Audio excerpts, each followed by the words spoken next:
দেশ বিদেশের না জানা খবর যা চমকে দেবে আপনাকে।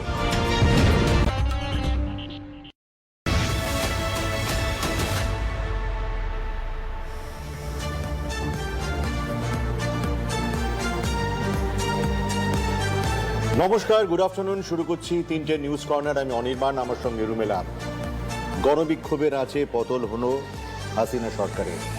আপাতত সেনার দখলে থাকা বাংলাদেশ কিন্তু রুমেলা একটা অনিশ্চিত ভবিষ্যতের দিকে তাকিয়ে। সত্যি কি তাই? একেবারেই। দেখো, এই অগস্ট মাস, এবং আমি এর আগেও একবার বলছিলাম যে কবে সেই নির্মলেন্দু গুণ লিখে গিয়েছিলেন মুজিব হত্যার পর যে অগস্ট ইজ দ্য ক্রুয়েলেস্ট মান্থ, শোকের মাস, নির্মম, নিষ্ঠুর। সত্যি তো সেই নিষ্ঠুর ছবিগুলোই আমরা দেখতে পাচ্ছি। 15ই অগস্ট, 5ই অগস্ট। অগস্ট সত্যি বাংলাদেশের ইতিহাসের হয়তো একটা কালো দিন। কিন্তু কেন হলো এটা?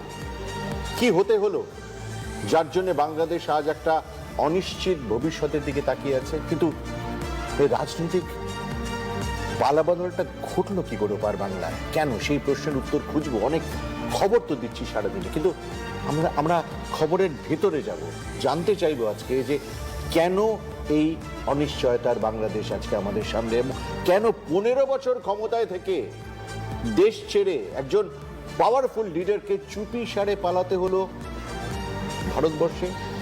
মুজিব কন্যা তিনি, মাথায় রাখতে হবে, তিনি কিন্তু মুজিব কন্যা, বঙ্গবন্ধু মুজিব কন্যা শেখ হাসিনা। গত কয়েক সপ্তাহের অশান্তি আর আগুনের মাঝে আজ বরং আমরা সেই দিকটা একটু খোঁজ করি। পূর্ব পাকিস্তান তৈরির পর থেকেই একের পর এক পালাবদলের সাক্ষী হয়েছে ঢাকা, রাজধানী ঢাকা।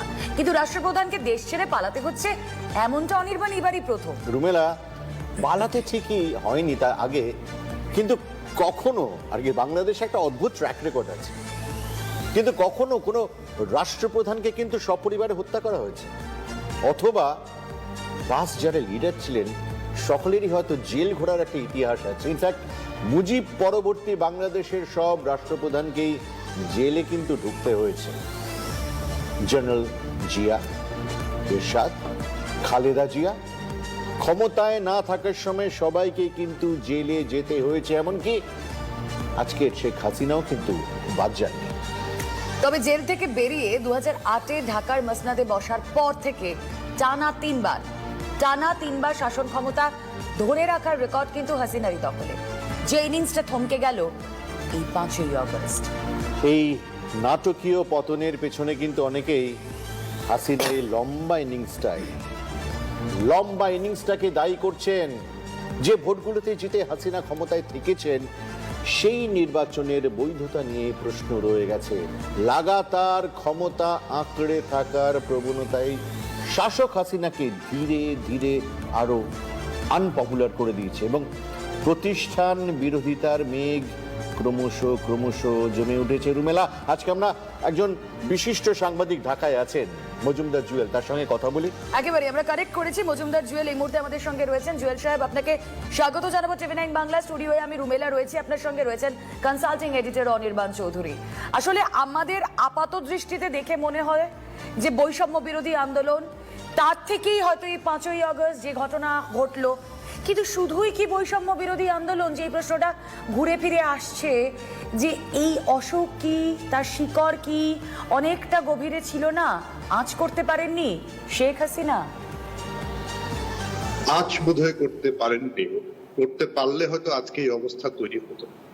আমাদের যতটুকু খবর, আমরা গত কয়েকদিন ধরে যতটুকু এখন আমরা খবর পাচ্ছি, প্রধানমন্ত্রী শেখ হাসিনাকে তার কিছু উপদেষ্টা, কয়েকজন মন্ত্রী, তারা কিন্তু বোঝানোর চেষ্টা করেছিলেন যে আন্দোলনটা আর আন্দোলনের সেই জায়গাটাই নেই। কিন্তু তাও তিনি কেন জানি বুঝতে পারেননি, বা তিনি বুঝতে চান, আমরা ঠিক জানি না।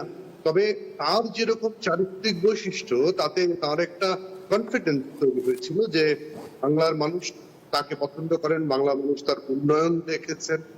তার সবকিছু মিলে তিনি হয়তো মনেই করেছেন যে এত মানুষ তার বিরুদ্ধে রাস্তায় নামবে, সেটা তিনি কোনোভাবেই হয়তো আশা করেননি বা বিশ্বাস করতে চান। জুয়েল, আমাকে একটা কথা বলুন আপনি।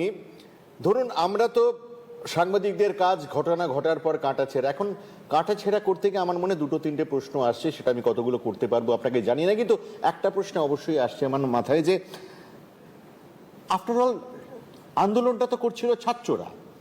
আপনার কি মনে হয় আজকে কাঁটাছেঁড়া করতে গিয়ে শেখ হাসিনা যদি একটু সহমর্মিতা দেখাতেন, একটু ভালোবাসা ঢেলে দিতেন ছাত্রদের দিকে, কড়া অবশ্যই সরকারকে হতে হয়, কিন্তু অত কড়া না হয় একটু ছাত্রদের যদি জড়িয়ে ধরা যেত, বলতো কি তোমাদের সমস্যা, এসো আমরা সমস্যা সমাধান করি, এই অ্যাটিটিউড নিলে কি সরকারটা বেঁচে যেত? একদম একদম, এটা শুরুতেই করা উচিত ছিল এবং শুরু থেকেই আমরাও বারবার বলার চেষ্টা করেছি, আমরা নানা টক শোতে বিভিন্ন কথাতেও আমরা বলেছি যে এই শিক্ষার্থীদের ডেকে একটু কথা বললেই তো সমস্যাটা সমাধান হয়ে যাবে। সামহাউ তার সেই ওই যে আশা করেননি বা ভাবতে পারেননি বা যাই হোক না কেন, তার একটা ওভার কনফিডেন্সের কারণে কিন্তু আজকের এই অবস্থা তৈরি হয়েছে। না হলে এই ছোট ছোট বাচ্চাদের বা শিক্ষার্থীদের ডেকে উনি যদি গণভবনে কথা বলতেন, আজকের পরিস্থিতি কোনোভাবেই তৈরি হতো না। এবং এই কারণে আজকে যেভাবে পালিয়ে গেলেন তার কিন্তু সব অর্জন ধূলিসাৎ হয়ে গেল। কিন্তু আরেকটা শেষ প্রশ্ন আপনাকে করব জুয়েল, আমার এটা মনে হয়েছে, এটা আপনি আমাকে কন্ট্রাডিক্ট করতেই পারেন, হাসিনা সরকারের 15 বছর শুরু থেকে আজকে শেষ এই ফেজটাতে অন্তত তার রিয়েল ক্ষমতা টেস্টেরই হয়নি নির্বাচনী ময়দানে। আর কি মানে, আমি যেটা বলতে চাইছি, আমার হাতে 100 ভোট আছে, আমি 80 পেয়েছি, পরের নির্বাচনে আমি 60 পেলাম না 50 পেলাম কোনো হিসেবই নেই, কারণ রিগড বা ফার্স যেটাই বলুন আপনি, এটা তো অনেকেরই একটা দাবি আছে বা অভিযোগ আছে।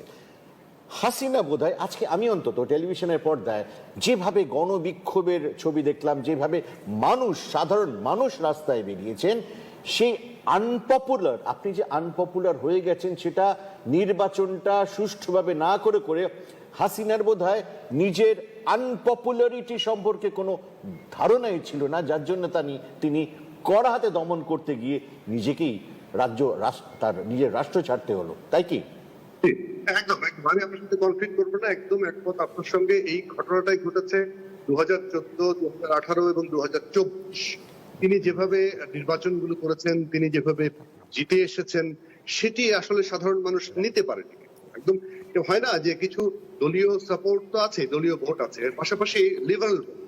আমি সিদ্ধান্ত নিলাম যে আমি ভোট দেবো কি দেবো না, কাকে দেবো কাকে দেবো না, এই ভোটটা একদম জিরোতে চলে গেছে। পাশাপাশি যারা আওয়ামী লীগের সাপোর্টার, আওয়ামী লীগের ভোটার ছিলেন, তারাও জাননি। কেন জাননি? কারণ দেখেছেন যে এখানে তো কাকে ভোট দেবো, আমার যদি একটা প্রার্থীকে পছন্দ না হয়, আমি যে বিকল্প কাউকে দেবো সেই পথটুকু ছিল না। এ কারণে মানুষও কিন্তু ভোটে যাননি। সে কারণে তিনি আসলে মানুষের মধ্যে তার জনপ্রিয়তা কতটুকু তিনি যাচাই করতে পেরেছেন বলে আমার কাছে মনে হয়। একেবারেই জুয়েল সাহেব, মজুমদার জুয়েল বিশিষ্ট সাংবাদিক ছিলেন আমাদের সঙ্গে ঢাকা থেকে। অনেকগুলো পয়েন্ট এক্ষেত্রে উঠে আসছে। এক তো এই যে লম্বা ইনিংস, ক্ষমতার আস্ফালন, আর যদি হাসিনা একটু নমনীয় হতেন তাহলে বোধহয় এই পথ পরিবর্তনটা দেখতে হতো না। লাগাতার ক্ষমতায় থাকার পর অ্যান্টি ইনকামবেন্সি মানে প্রতিষ্ঠান বিরোধিতা, সেটার ক্ষোভ আরো বহুগুণ বেড়ে যায়। এই কোটা বিরোধী আন্দোলন বা বৈষম্য বিরোধী আন্দোলন যাই বলুন না কেন, যার জেরে শেষ পর্যন্ত এই পথ পরিবর্তন। ঠিকই বলেছো রুমেলা। আমার মনে হয় এই আগে কি হয়েছে সেই ঘটনাক্রমের কচকচিতে না গিয়ে একটা জিনিস হয়তো, যেটা জুয়েলও বলছিলেন, আমরাও আলোচনা করছিলাম রুমেলা, যে একটু সহানুভূতি, একটু ভালোবাসা, একটু যদি কাছে টাইনে আনার যদি ইয়ে থাকতো, তাহলে হয়তো হাসিনা সরকারটা বেঁচে দিত।